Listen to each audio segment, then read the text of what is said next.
기본적으로 문제를 물어야 되는 거는 우리나라의 시스템 자체가 그런 형태의 대안의 구조밖에 유권자들한테 주지 못한 책임에 대한 부분, 더 나아가면은 적어도 이 박근혜 전 대통령 탄핵 이후에 더불어민주당은, 그러니까 이 정당 시스템은 항상 축이 되는 정당이 있습니다. 어느 나라나. 그거를 이제 피벗 파티라고 하는데요. 축이 되는 정당이 시스템을 매니지하면서 가는 게 정당 시스템이에요. 네. 그래서 어떤 나라에서는 좌에도 하나 우에도 하나 있는 나라도 있고 어떤 나라에서는 하나의 축이 되는 정당이 좌우를 관리하면서 나가는 게 있는데, 더불어민주당과 문재인 정부에 대해서 굉장히 안타까운 지점은 적어도 박 전 대통령이 탄핵을 당한 이후에는 더불어민주당이 유일한 피벗 정당이 되어버린 거예요. 원하든 원하지 않든. 그런데 더불어민주당은 시스템을 매니지하지 않았어요. 더불어민주당만 부강하게 그렇게 된 거죠. 그래서 결국 더불어민주당은 조직도 커지고 의석도 많아지고 당원도 많아졌죠. 그렇지만 더불어민주당을 제외한 모든 대안이 사실은 제거되거나 약화된 상태가 된 겁니다. 탄핵 직후에 시스템을 좀 다당화시키면서 유권자들이 대안을 좀 더 가질 수 있도록 해야지 민주주의 체제의 체제 안에 유권자들의 범위가 넓어지면서 민주주의 체제가 풍부해지는 거예요. 그런데 여기 안을 굉장히 약하게 만들어 놓은 거예요, 사실은. 그러다 보니까 여기를 풍선효과처럼 이 당이 마음에 안 든다라고 하니까 딱 눈 돌려서 봤는데 제일 큰 저 당이 저 모양이지만 혹시라도 하고 윤석열이라고 하는 미지의 대상에 대해서 도박을 한 겁니다. 그러니까 유권자들 입장에서는 일종의 그 정체불명의 대상에 대해서 도박을 했던 이런 게 있는데, 그 도박을 하게 만든 구조적 원인, 나아가서 이 구조를 방치하거나 또는 그 위에 올라탔던 더불어민주당의 책임도 저는 적지 않다라고 생각합니다. 예, 이거는 답을 해주셔야 될 것 같은데. 뭐 탄핵 이후에 이제 그 촛불 연합이라고 하는 그 다양한 세력의 연합을 제대로 챙기면서 민주주의 시스템 자체를 발전시키지 못했다는 부분에 대해서는 당내에서도 여러 가지 자성의 목소리가 나오고 있습니다. 그 부분에 대해서는. 근데 저희 입장에서도 눈앞에 거악이 있다 보니까, 그리고 이 거악이 그렇게 만만한 존재가 아니다 보니까 또 아까 말씀하셨던 대로 외부적인 계속 변수들, 뭐 코로나면 코로나, 뭐 경제위기면 경제위기, 이런 것들이 계속 있다 보니까 그런 것들까지 눈을 못 돌렸던 측면이 있는데요. 사실 민주당이 더 잘 하려면 그런 것까지 다 해야죠. 다 해야 되고 충분히 능력이 있다고 생각합니다. 능력이 있고 관심을 좀 다양하게 가지면서 많은 의원들이 진짜 발바닥에 땀나듯이 뛰면 또 많이 할 수 있어요.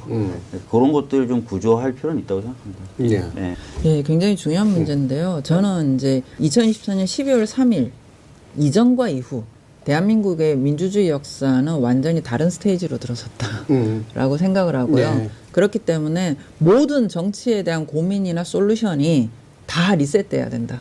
과거의 관성대로 가면은 안 된다. 이제 그런 측면에서 지금 저는 우리가 가지고 있는 현재적 자산이 뭐냐라고 하는 걸 냉정하게 평가해야 된다. 저는 이 사태가 일어나고 난 다음에 우리가 굉장히 부정적으로 앞으로 끌고 가야 되는 유산 두 가지.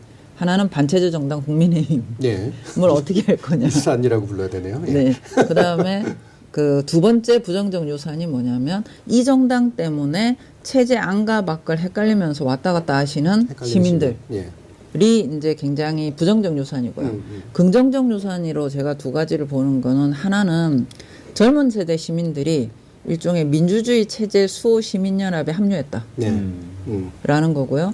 두 번째는 이 사태의 과정에서 우리나라의 군과 경찰이나 아니면 공공조직에 있는 관료, 집단 상층에 있어서는 민주주의자들이 희박했다.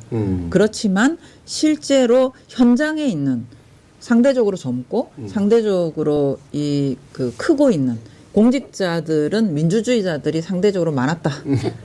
이 사람들이 사실 막아낸 거잖아요.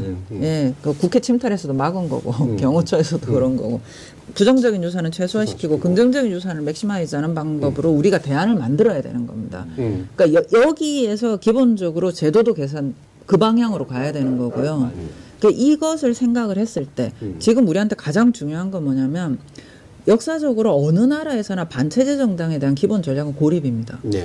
그거는 예를 들어서 독일에서 나치당을 어떻게 대했는가, 그 다음에 프랑스 같은 경우에 지금도 있겠지만 프랑스의 국민전선 같은 경우에 있어서 올라오더라도 서로 내부적으로 입장이 좌우적으로 다르더라도 국민전선의 집권은 막아야 된다라고 해가지고 결선투표제에서 쫙 그렇죠. 집결을 하잖아요. 예. 이런 게 뭐냐면 정당 경쟁 과정에서 민주주의 안과 밖을 지키는 방법이에요. 예. 그런데 우리도 지금 이런 정당 경쟁의 룰 세팅이 필요하다는 겁니다. 정당들이 좀 더 다양하게 만들어질 수 있도록 하고 이 정당들이 상호 연합을 할 수 있도록 할 수 있는 방법을 빨리 열어야 된다. 긍정적인 유산과 관련해서 지금 젊은 시민들이 대거 들어왔는데요. 이 대거 들어온 젊은 시민들이 일상적인 공간에서 또는 다음 지방선거, 다음 총선에서 선택할 수 있는 대안지를 다양하게 만들어줘야 됩니다. 지금 상황에서는 단체제 저정당 빼고는 선택지가 굉장히 좁아요. 이런 조건이면은 이 시민들이 우리가 이 광장에서 봤듯이 얼마나 발언도 잘하고 액티브하고 그렇습니까? 그 이분들의 에너지가 능동적으로 제도 안에 작동할 수 있도록 공간적 환경을 만들어줘야 됩니다. 이 두 가지가 기본적인 방향으로 설정이 돼서 우리가 이 우리 민주주의 재건 프로젝트를 가동을 해야 된다라는 생각입니다. 민주적 시민과 그다음에 체제 내에 이제 국가기구에 속에 있었던 그래도 민주주의를 지향하는 세력들이 선택할 수 있는 정치적 선택지가 넓어지게 일단 만들고 예. 그리고 최종적으로 중앙 권력의 결정이 일어날 때 언제나 반체제 정당이 배제될 수 있도록 하는 네, 그런 그러려면 구조. 이 안에 다양한 세력들을 일단 만들어야 되고 이들 사이에 연합이 가능할 수 있도록 제도적 디자인을 만들어줘야 된다는 예. 거죠. 익히 지금 예상되는 바가 이번 그 탄핵이 인용이 됐을 때부터 규모와 강도가 어느 정도 될 것인가는 지금은 예측이 굉장히 어렵습니다. 그렇지만 평이하지 않을 것이다. 는 우리가 예측할 수 있을 때 이럴 때 해야 되는 게 뭐냐면 한편으로는 이 민주주의를 수호하려고 하는 시민들의 연합이 해체되지 않도록 해야 됩니다. 이분들이 이 강하게 결집되어서 자기 목소리를 내고 적극적으로 이 그 탄핵을 수용하고 그 다음에 대선 과정에 개입할 수 있는 공간을 만들어야 된다. 이 대선 국면에서의 이 사태에 대한 적극적인 해설의 목소리, 민주주의 수호의 중요성을 말할 수 있는 목소리를 어떻게 낼 것인가에 대한 구도는 적극적으로 지금부터 고민해야 된다라는 말씀 드리고 싶고요. 그다음에 또 하나는 더불어민주당에서 후보가 누가 되시든 간에 그 후보분이 대선 캠페인을 하는 과정에서부터 공약을 내는 모든 과정에서 기본적으로 더불어민주당이라는 조직을 통해 가지고 입법부를 통해서 무엇을 하고 싶은가라는 얘기를 적극적으로 해야 된다고 생각합니다. 과거의 대선 후보들은 나 행정부 장악을 하면은 뭐 행정부를 통해서 이거 할 거야 라고만 얘기를 했어요. 근데 지금 이 우리나라의 이 민주주의 체제 수요의 프런트라인은 입법부입니다. 그렇기 때문에 입법부를 어떻게 존중하면서 내가 국정을 운영할 것인가라고 하는 마인드를 명확하게 박아줘야 된다. 그래야지 시민들이 헷갈리지 않습니다. 그 부분에서 아까 말씀드렸던 이 민주주의 체제를 지켜나가기 위한 일련의 프로그램이 당내에서 정리되어 있어야 되고요. 그게 후보의 메시지나 목소리로 나와줘야 됩니다. 그렇게 해야지 다음 정부가 이 우리나라 민주주의 시스템을 어떻게 운영할 것인가라고 하는 부분에 대해서 명확하게 인지하고 들어갈 수가 있게 됩니다. 그리고 최대한 이 콘텐츠의 생산과 정책들을 만들어서 유권자들하고 대면 접촉을 할 것인가라는 기획들도 동시에 좀 많이 해주셨으면 좋겠습니다. 예.